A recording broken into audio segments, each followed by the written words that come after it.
Hello, I'm Chanel, this is Spirited Stardust, and today I am wrapping up what I read this week in August and wrapping up August as a whole. So this month I read a total of 29 books, over 7,000 pages. My average rating was 3.72. I am a harsh rater. The top 10 genres were fantasy, comics, LGBTQIA, YA, romance, graphic novel, middle grade, nature, self-help and science fiction. So this week I read 4 books in total, so it's a lot less than normal. I just didn't have enough time to read. 2 were non-fiction, 1 was fiction, 1 was graphic novel. Also, non-fiction books I take longer because I want to absorb the information I'm reading. So I will start with the non-fic. So my ears are blocked today, so I don't know how I'm sounding. First up, we've got The Green Witch's Garden. Your Complete Guide to Creating and Cultivating a Magical Space by Aaron Murphy-Hissock, author of The Green Witch. The Green Witch's Garden is one of the deep, rich and meaningful connections with the earth, the source of the Green Witch's power. You'll learn to work closely with nature. Apologies, someone's just used the bathroom. Reap your own magical harvest. As you care for your garden during its magical cycles, you'll develop personal bonds with your plants and glean spiritual riches from the process. So I'll show you some of the book. So it's very text heavy. There are a few little pictures of flowers in there. I gave this 4 stars. It's a good basic guide, I guess. My favourite part were the sort of blessings for the garden. Like there's a daily blessing, seasonal blessings, compost blessing. I thought that was sweet. I'll read the compost one. I never thought to do that, to actually bless the compost, but I will. Life turns to death, and death turns beyond to deconstruct what was once life. Return to your base elements, knowing your richness will become a part of a future being. This descent into darkness is a powerful transformation, and only by dying can we participate in life anew. May this transformation be blessed, and the rich yield create a better future. So may it be. Oh, lovely is that. So that was darling. It's just a very brief introduction. There are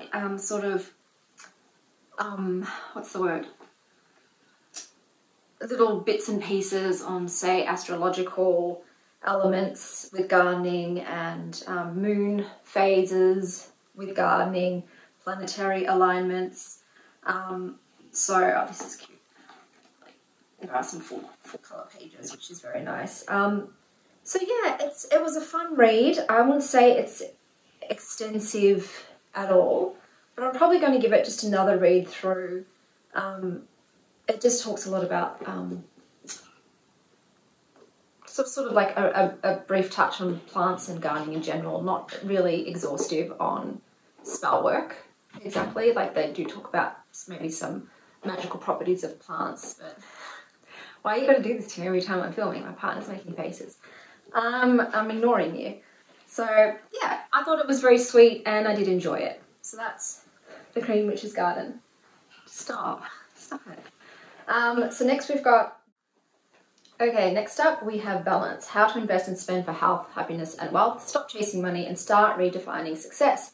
This is a guide on living a financially healthier and happier life. How to optimize your income for maximum happiness by investing responsibly and living according to your values, redefining success. So this is, I won't say like a holistic guide to money, but I'll sort of try and summarize it. It asks you to sort of take a look at your life and define what happiness is to you, what actually brings you joy. It's not saying you should scrimp, live frugally for everything. It's finding like, okay, music is my biggest passion, so invest in music, or cycling is my biggest passion, so invest in cycling rather than just spending across a board of things. Like scrimp elsewhere and invest in what brings you the most bang for your buck. It's also, overall, they do recommend to invest in low-cost index funds. That's the rage at the moment. I've read that multiple times now in all the new finance books. I do that, so I understand why. So that's the main investment advice, is low-cost index funds over banks or crypto or other forms of investments. And they also, look, they advocate a bit for that whole nomad lifestyle where you just sell all of your possessions and you get a van and you travel the world and have experiences. They're very big on experiences over material possessions in terms of how to spend your money. I get that. Not all of us, though, want to be traveling nomads. So there is quite a bit of focus on that. Like, look, these people that were, in the rat race and they got out and now they're just with their kids in South Colombia and all that sort of thing. What else do they recommend? They also recommend having very cheap cars. Like, I've had both, very cheap and more expensive. Now that I've got kids, I'm back on cheap. But I enjoyed my more luxury car every time I drove it. I did grow up with a parent whose passion was cars. He was, my stepfather's a panel beater, so he was always fixing up and loving cars. So I guess seeing that sort of adoration rubbed off on me a bit. I'm also someone who doesn't get that fatigue from material items, where they do say, like most people, they buy something new and then after 2 months the shine's already worn off, whereas it doesn't for me. Like, I enjoyed that car I had every day I drove it. It was an experience for me. I just enjoyed getting in there and listening to my music, and I enjoyed the way it felt, how it drove, how it handled, up until, like I said, I had children, and then my children started, like, you know what kids are like, kicking the seats, and I just couldn't let them destroy my car. So like, I'll have to let you go to somebody else who can take care of you and buy something that can get beat up. I still have much appreciation for my current car. It's wonderful. It gets me from A to B. I'm thankful for all of my possessions, whether they're luxurious or they're not, if they're secondhand or whatever it is. So I'm also very intentional with my purchases. I don't just purchase like they're just like, just get any car to get from A to B. I like to like my possession. Like, I'm not going to buy, for instance, I chose a car in a colour they hated. I'm like, but why? Like, why not find something similar in a colour you enjoy, so that every time you look at the car, you're not having displeasure. So I'm a bit more like along what brings you joy. I'd rather wait and find something that I know really resonates with me than just treating it like, oh, this doesn't matter. Just get something cheap that does the job and forget about it. So I sort of didn't jive with that, exactly that thing they were saying. Like I said, they do say it's more about experiences. Like, you're not going to be talking about your iPhone 14 in 20 years' time, but you should be talking about that time you were with your friends and family at the park and something happened, or that experience you had in Europe. Whatever it is, I get that too. I'm more of a balance though. Sometimes I do like to have really quality items. It brings beauty, it brings appreciation, functionality. Like, I think there's a balance there for experiences versus material items. Yeah, it was interesting overall. I'm just trying to think if there was anything else. Dividends, tip for living well. So they just, like I said, it caused me, there was like a correlation with commuting, where a commute for more than 45 minutes leads to a decrease in lifespan, it leads to a decrease in happiness and satisfaction levels, and it causes more divorces. So they don't recommend having to go more than 45 minutes to get to work. That being said, they also said you're better off being the richest person in your area. I think that they're trying to say, like, that way, if you are the Joneses, you're not going to be comparing yourself to the Joneses, but as someone who doesn't care what my neighbours have, like, it doesn't cause a thing in me like, oh, I need to have a better garden, I need to have a better car. I would rather live in a crappier house, which I did, in an older house, the worst house in one of the best streets sort of thing. That's where I went. I thought, I want to be somewhere that's safe, that has great community facilities and services, that has a lot of green space. So I sacrificed a nicer home, so to speak, to be able to do that. So that was the choice I made, I thought. And also it's good for capital growth to be in a suburb that has a lot of capital growth potential. So I didn't agree with that one. Like, they say that, a lot of people go from their country to a country like Thailand was mentioned, because their dollar just goes way further and they can live like a king there. I get that. I get, like, the temptation of being able to have, like, $15 massages every day and live like the rich. But I don't know. Okay, that was a bit iffy for me. But yeah, it did get me thinking though about my long-term plans. It's like, I used to be someone when I was a child, I was always planning. Everything was planned, everything was like controlled, and I had a life vision. And then the pandemic hit and I got divorced, and all of that was just crumbled down and like a big tower, all collapsed. And I will admit I haven't dreamed a new vision since then. I haven't thought about the long term. I've just been living day to day and like sort of in survival mode. And I think I do need to think, where do I want to be in 30 years, and start, if I have to lay a foundation for that now, doing that. So that's got me rethinking, okay, I've got to start making more of a long-term financial plan and an idea of maybe what I want my life to look like so I can work towards that. So yeah, that was Balance How to Invest and Spend for Wealth. Okay, next we've got the fiction I read was Forging Silver into Stars, first in the series by Brigid Kemmerer. When ancient magic tests a newfound love, a dark fate beckons. Magic has been banished in the land of Shilshallow for as long as best friends Jax and Callan can remember. They once loved the stories of powerful mage-smiths and mythical scravers who could conjure fire or control ice, but now they've learned that magic only leads to danger. Magic's what killed Callan's parents, leaving her to raise her sister. Magic never helped Jax, whose leg was crushed in an accident his father has been punishing him for. Magic won't save either of them when the tax collector comes, threatening to take their homes if they don't pay what they owe. I won't read the rest of it. I gave this 3 stars. It was okay. I didn't like the fact that, like, Callan and Jax are very young, like they're just 18, and I'm sort of like veering away from that just turned 18 sort of stuff, because I don't like, it makes me uncomfortable when they're in sexual situations, especially with much older people, which sort of is the case in this. This is representative of multiple, like, sort of sexual preferences, so yeah, that's not just heteronormative in this, which was nice. But I didn't like either Callan or Jax's choices for relationships. I felt both of them were a bit problematic. I just found it a bit boring. Now, I know I read, after reading it and then reading other people's reviews, it's like part of a world, and they do recommend reading other stories in this world before this one, because otherwise it won't. There's a lot that doesn't make sense. There's a lot that's confusing.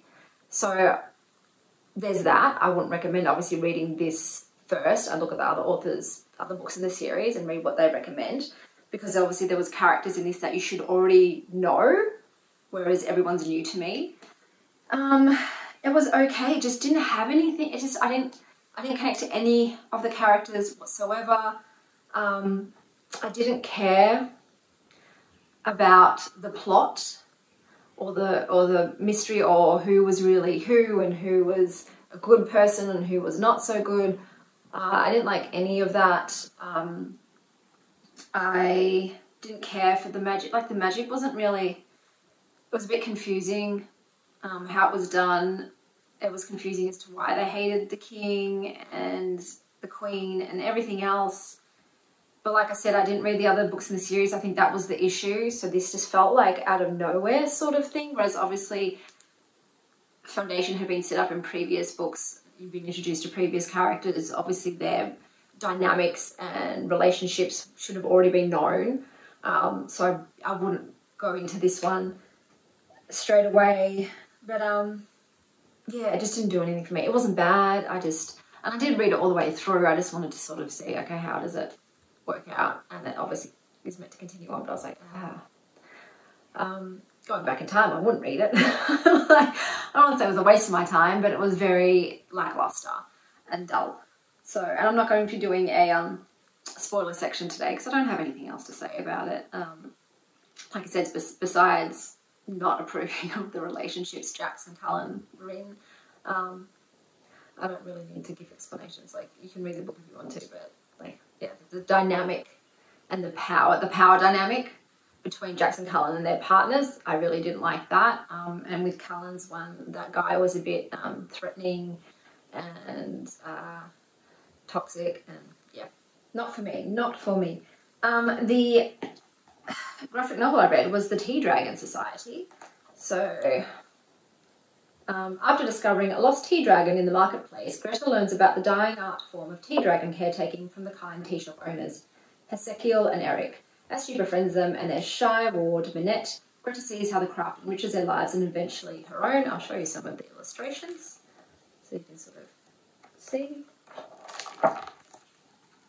So originally I bought this for my daughter thinking it was for her. It's not for young children. Maybe teens, absolutely, but I wouldn't recommend it for kids. Look, they could read it. I don't think they would understand the sexual sort of tones in it. It's queer, so it does sort of represent queer relationships, but there's nothing like graphic or anything. They don't even, I think they even kiss, and I don't think children would pick up that they're in relationships, to be honest. So maybe kids could enjoy it. It sort of just goes nowhere.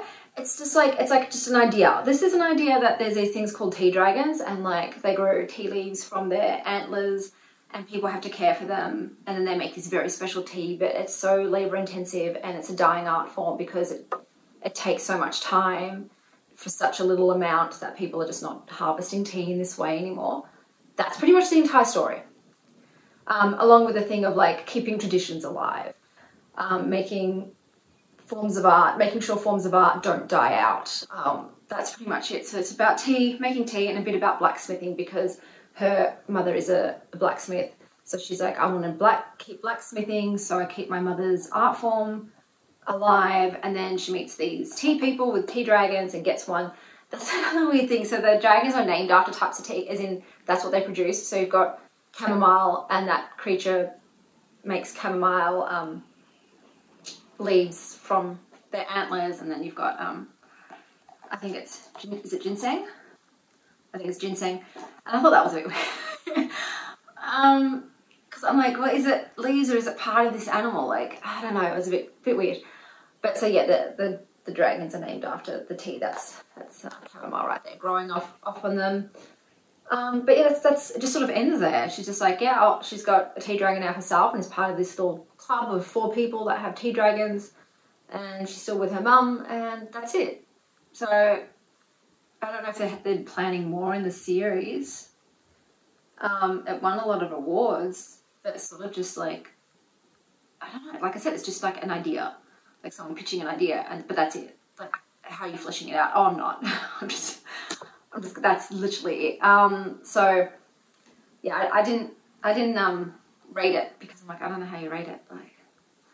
Like it's cute and the illustrations are darling. And I love tea. Oh, are there more also from them? Oh, yeah, there's a card game, tea dragon card game. So I'll just show you. These are some dragons, and it's cute. Like, it's very cute.